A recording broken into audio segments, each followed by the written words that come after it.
राम राम सभी को। आज मैं आपको बताऊंगी कि मकर संक्रांति के अंदर गाय माता को सहेली कैसे बनाएं, यानी गौ माता को भाईली कैसे बनाएं। तो उसका पूरी नियम विधि और उद्यापन कैसे किया जाता है वो मैं बताऊंगी। तो वीडियो में आप आखिर तक बने रहिएगा और मैं आपके लिए बहुत अच्छी अच्छी जानकारी वाली वीडियो लेकर आती हूँ। तो चैनल से जुड़ने के लिए सब्सक्राइब कर लीजिएगा।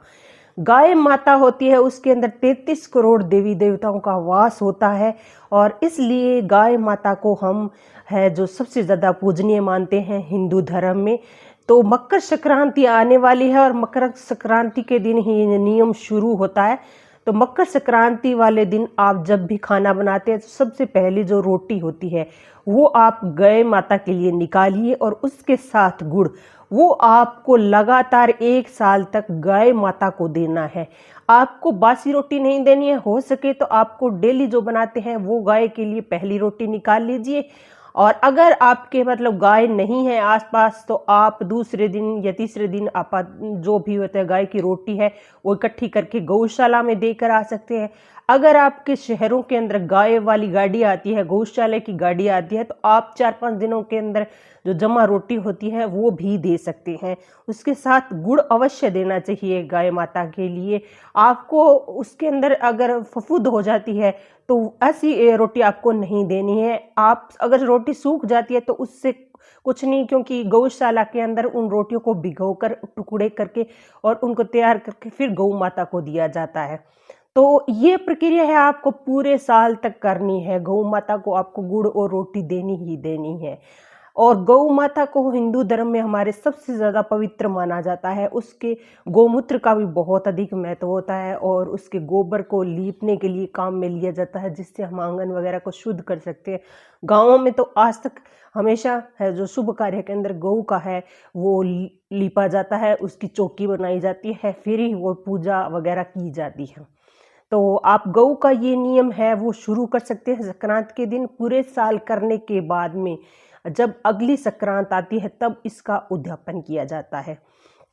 उद्यापन इस प्रकार है कि जैसे आप पैंट शर्ट ले सकते हो, साड़ी या सूट ले सकते हो, उसके साथ सुहाग के सामान, गुड़, और चाहे तो आप 5.25 सेर गुड़ ले सकते हो, 1.25 सेर ले सकते हो। आप ये सारे मंदिर में दे सकते हो या आपको गौशाला में इसको देना चाहिए।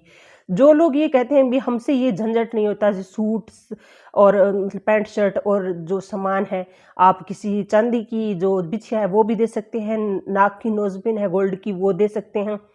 अगर आप ये सब नहीं कर सकते तो आप 5.25 सेर की पेटी है गुड़ की वो गौओं को आप गौशाला के अंदर दे कर आ सकते हैं।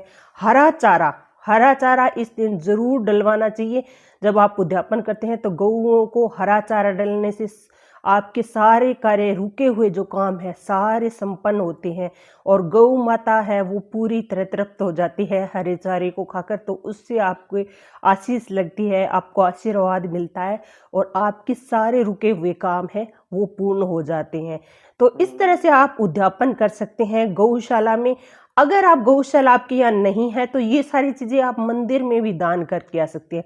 इस दिन आप दाल चावल रेवड़ी और ये सारी चीज़ें मूंगफली वगैरह दान कर सकते हैं और ये भी आप गौशाला में दे सकते हैं। जो लोग कहते हैं हमारे गौशाला नहीं है तो आप वो मंदिर में रख कर आ सकते हैं सारा सामान।